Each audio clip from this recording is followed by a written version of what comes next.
everybody, and welcome back to Vestanland. This is episode 11, and in this episode, I focus on creating a brand new modern neighborhood on the sort of north side of the station that you can see on the screen right now. Before I get into that, I just like to say thank you to everyone who's supported the channel so far. I recently hit 100 subscribers, which is a pretty cool milestone. So just a big thank you to everyone who's followed along so far. And hopefully you stick with the series to see where it goes next.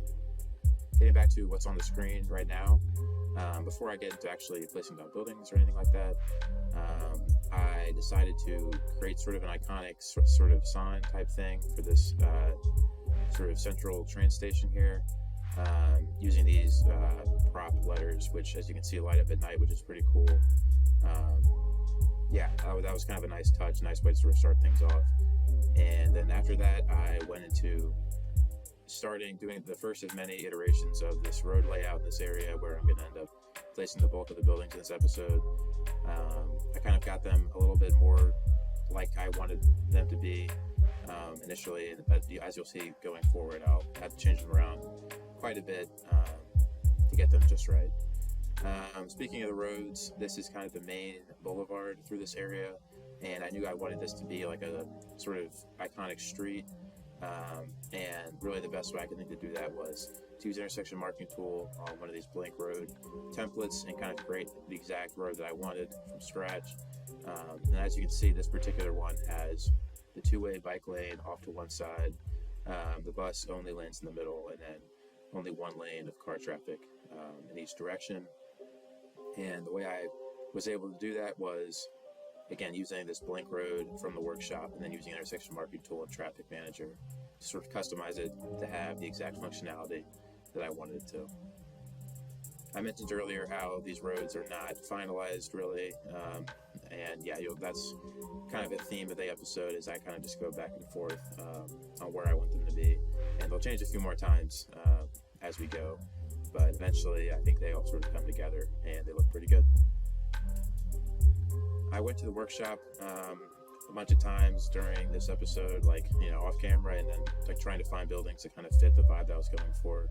And I'll be the first to admit that this is not really my specialty in terms of building. I like to focus more on kind of older style European type buildings and neighborhoods.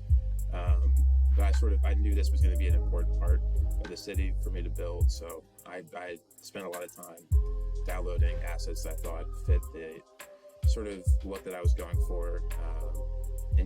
That was kind of a tedious process to get that asset collection sort of dialed in. But once I did, I think it looked pretty good.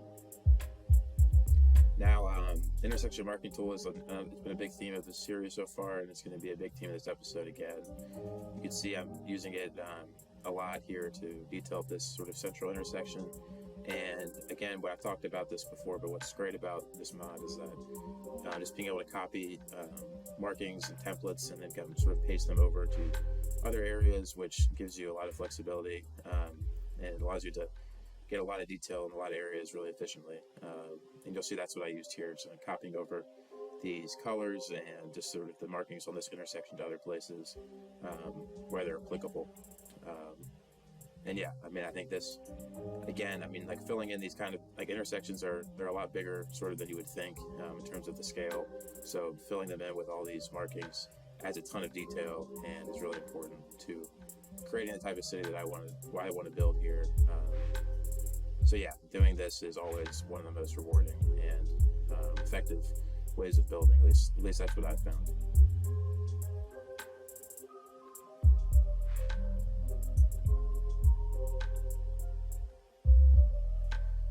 Now you'll see I'm, again, going back to the roads. This area is not part of the city that I'm going to build in this episode, but I figured I sort of wanted to sketch it out just to have an idea of what was going on in this area. Just sort of a rough idea of the scale that I was working with. And I used those kind of trees that were marking out sort of the farms that I had put on the map initially, kind of following along with those, just kind of to get a sense of what the area would look like in terms of the sort of organic flow of the roads and kind of how it would have been developed historically. That was kind of my thought process there. But once I had that in, I kind of moved back to putting down buildings, and that's another sort of theme of this episode. It was kind of going back and forth between different areas and different builds, kind of doing part of one and then going back to another. Again, that was kind of an effective way of getting a sort of style that I was happy with, because it's tough to sort of build one thing kind of like it's easy to like pigeonhole yourself into building one thing at a time, and then sort of by the end you realize that it hasn't really fit together the way you wanted to. So I tried to avoid that here, and I sort of moved back and forth before I was able to create something that I was happy with in the end. Speaking of these buildings, as you can see, this area that's kind of right up on the train station has kind of a mix of more modern and kind of older, like mid-20th century style buildings. And that's kind of a good contrast, but it's different than this area that I'm sort of fiddling around with here, which is kind of going to be the focal point of the whole sort of modern district that I'm building. And it's going to be kind of sort of a mini skyline for the city. It's going to have a couple of like bigger buildings, and will kind of serve as sort of the central point of at least this kind of island that I'm building on right now. And in order to do that, I was very conscious about kind of staggering the building heights, so they kind of all kind of culminated at one point. This is the building here, the one with the helipad on the top. I sort of wanted that to be the tallest point. And you'll see within this smaller section, I sort of staggered the buildings such that they kind of all flowed to that one point, and then even beyond that, with the sort of rest of the neighborhood, the building heights kind of step down as you get farther away from it. And that's sort of a phenomenon that you see in real cities, but it's also useful in game for creating the type of scale that's looks realistic and looks pretty cool. Another another strategy I used was kind of identifying some of the more iconic looking buildings that I definitely wanted to have in the city, like these kind of bigger office blocks that I downloaded from the workshop, and they kind of have unusual angles or shapes to them, and it's sort of the opposite of how a real life city would develop. Obviously, like in real life, you'd have the roads would sort of be there first, and then the buildings would be built around them, especially if there was unusual angles or something. But in game, I approached it the opposite way. I sort of found buildings with these unusual angles, and I knew that they had to be incorporated into the city. So I decided to sort of put them down and then build the roads around them. And that sort of helped me create kind of a natural looking flow to things. You can see this one building here with the sort of green roof. I knew that was going to be in a prominent spot, and I wanted to use that kind of interesting angle in terms of like how the roads would flow around it. So as you can see, that's just an example. That's one example, but there's a couple other ones coming up where I use a sort of similar technique to create an interesting road layout and an interesting neighborhood overall.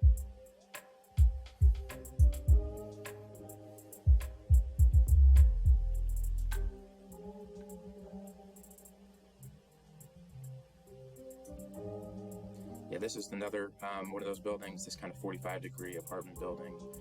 I knew this would be also an important piece of the neighborhood in terms of just kind of using the interesting angle to create an interesting road layout. And I slotted this building in right here and then kind of shifted the roads to create this sharper point.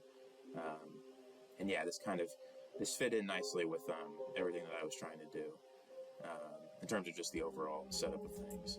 Once I had that building in, I moved back over to this kind of sort of high-rise, high-density area, and I did some more work shifting around these buildings. There was a lot of trial and error getting this right, but by the end, I think it looked pretty good. And by the time I'm done, sort of fiddling around with this and kind of putting all these buildings where I wanted them to be, I was pretty happy with how it turned out.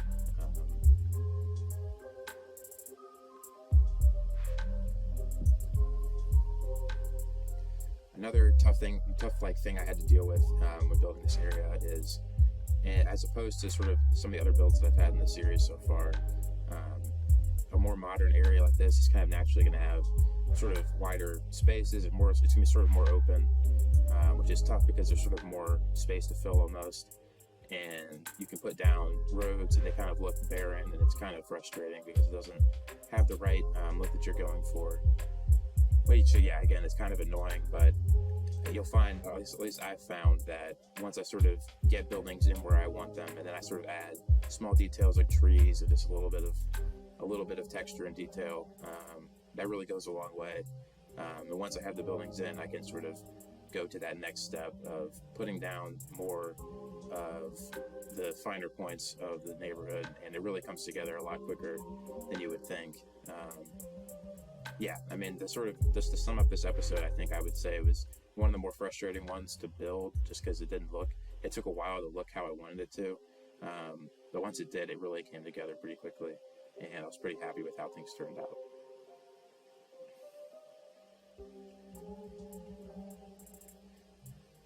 I've talked a lot about procedural objects in the series, but not really so far in this episode because I haven't really used it at all. I was wary of using PO on any of these really big buildings just because they have a lot of vertices in the assets, and it would be kind of risky to PO them, but I decided for this sort of awkward area between these two buildings, I would PO one of these, I think Japanese style apartment buildings. They kind of have these like flat textures on them, which is nice because they don't really get distorted too much when you shift them around with procedural objects. But I used sort of one functional building and one PO one to sort of fit into that awkward bend in the street, and I thought that turned out pretty well. Another strategy I've used a lot is splicing buildings into other buildings, and that's what I did to fill that kind of open corner space on that apartment tower. I kind of used a more generic looking building, kind of just fill the space, which again is a super useful strategy, especially for creating areas like this. I mentioned this earlier, but using these trees and placing them down was kind of an eye-opener for me in terms of realizing what I needed to do to sort of fill some of these open areas that were kind of boring and I didn't really like how they looked. But going down and putting these trees in all the important spots really added a lot of sort of vibrancy and texture to the neighborhood, and especially when I had trees on all the roads and all the roads were lined with buildings, it really got sort of the essence of the neighborhood that I was going for, which is super satisfying to see. And yeah, hopefully you guys agree with that. If there's anything that jumps out at you in terms of what you'd like to see in this neighborhood or other neighborhoods, feel free to leave a comment down below. It's always cool to see if people have suggestions. Being able to factor those in is always really a cool part of this whole thing for me anyway. So yeah, if you have any suggestions, leave them down below. Speaking of your input, I mean, if you're enjoying the series, if you're enjoying the video and you aren't subscribed, I'd really appreciate it if you would consider subscribing to the channel and giving the video a like. Those things are just they help the channel out, they help me out, and it's just cool to see. It's cool to see people supporting what I'm doing because I enjoy doing this stuff, but it's even cooler when other people are enjoying it too. So yeah, thanks again for watching. And yeah, let's get back to what's happening on screen.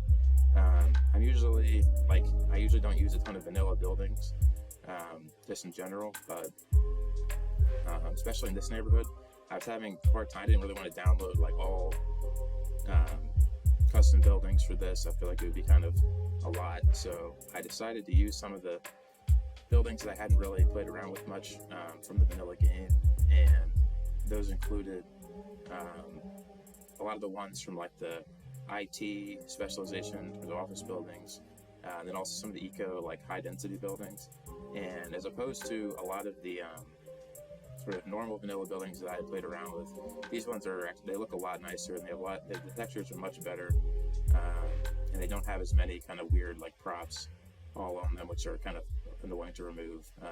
So yeah, splicing these into different places actually worked a lot better than I was expecting it to, and yeah, it was super useful technique for filling a lot of these sort of wide open spaces like I mentioned earlier.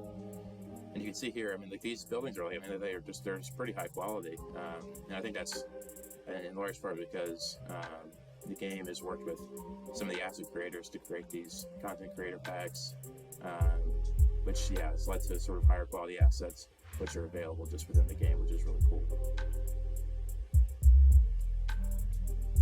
One thing that is kind of annoying about them is that a lot of them come with sort of parking spots on the outside of them, which is annoying. I had to go through and remove those because I didn't want like 4 random street parking spots in the middle of the city for no reason. But yeah, it's not a huge deal, and I was able to get rid of them pretty quickly. You can see a lot of these office buildings have these kind of really bright sort of murals on them, and if I was going to use these buildings for the entire neighborhood, it would be way too much. But I decided they were okay for a couple of sort of smaller spots where I could sort of disguise them a little more easily, and they wouldn't be as overwhelming to look at.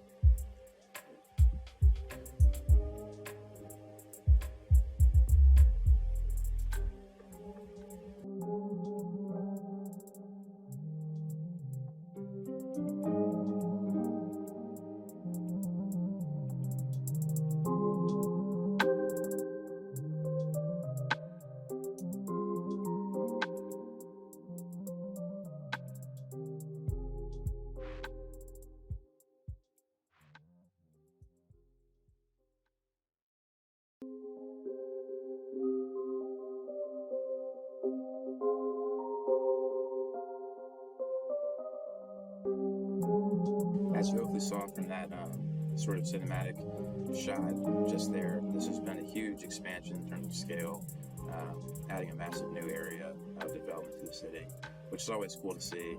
It's easy to get bogged down in kind of the details and then not really focus on kind of the bigger picture of the city, but when you look at it, you sort of zoom out. It's cool to see a huge expansion like that.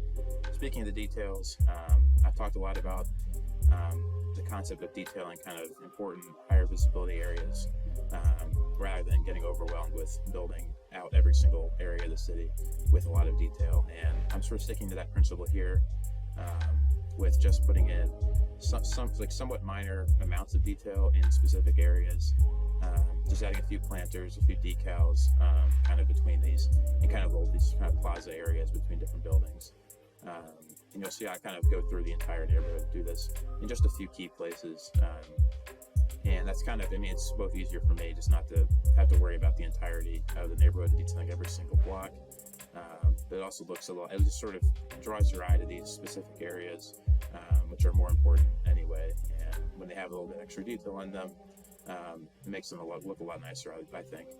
And yeah, I think adding decals like this, especially in these like intersections, plazas, places like that, where there's a lot of people walking, a lot of vehicles moving in and out, it just adds a little bit of texture and a little bit of life to an area that kind of is a big open space and it's kind of flat and boring. But if you add just a little bit of texture to it, it can really change things around and make things look a lot nicer.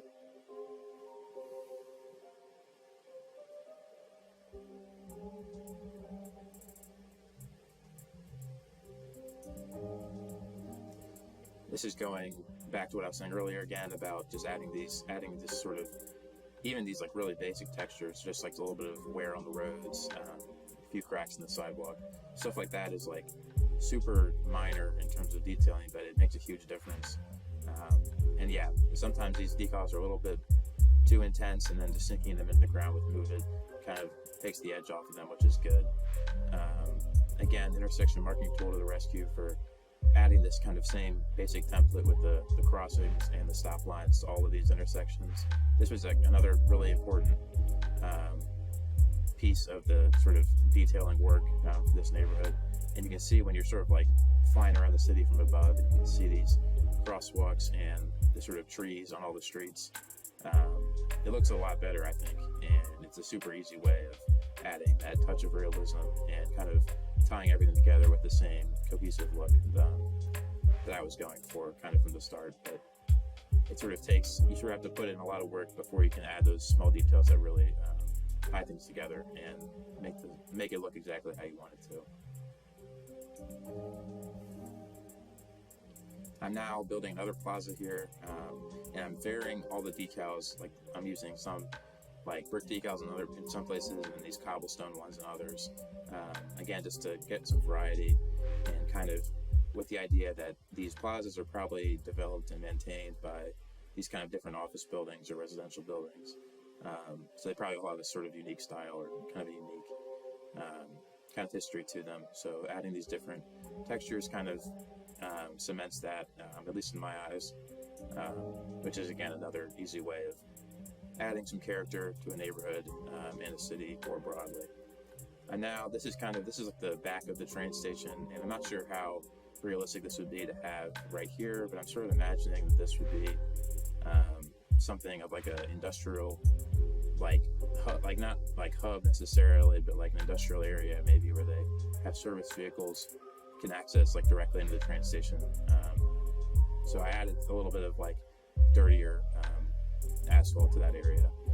I'm not sure exactly how practical that would be in terms of having service vehicles access at that point, but it made sense to me, so I just went with it. This is yet another plaza in front of an office building. Adding a few parks just to spruce things up for all the residents in the area. Adding some benches, and again, this is kind of a high-profile area where there's a lot of people walking through, and again, super useful to add bits of detail, doors, stuff like that. Yeah, super useful stuff, at least in my eyes. I think it looks, I've always thought it's kind of incredible how just adding a little bit of detail can add a ton of character to a city. And you don't have to get bogged down with adding like detail in every possible location, just sort of picking the most important parts, and kind of putting some care into those specific areas of the city goes a long way. I'm now circling back to the end of the pedestrian overpass that I built. I guess it was the last episode, and sort of adding a similar style of detailing as I did to the other side. I was thinking maybe this was like a sort of government project, maybe, because it was like in a public area. So it kind of has this consistent style to it as it does on the other side of the tracks. I thought that made a lot of sense. So I went with the same cobblestone decal, some of the same umbrellas and stuff. I figured this might be, like a city project or something like that. This is an area that I think I probably could add some more detail to, and I probably will come back to it. Just looking at it now, it doesn't have quite the exact vibe I was going for, but that's okay, and I can always come back and add a little bit to an area like this. Not a big deal at all.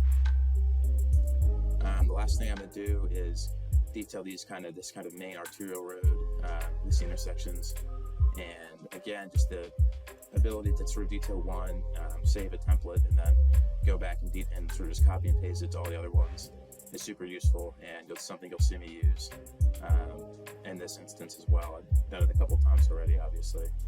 But yeah, I'm getting to the end of the episode, so I'd like to again thank you for watching. Give the video a like, maybe subscribe to the channel if you enjoyed it. It means a lot to me to see people comment and like the video. Gives me a little bit more motivation to keep putting them out. Again, thanks so much for watching, and hopefully I'll see you soon. Bye.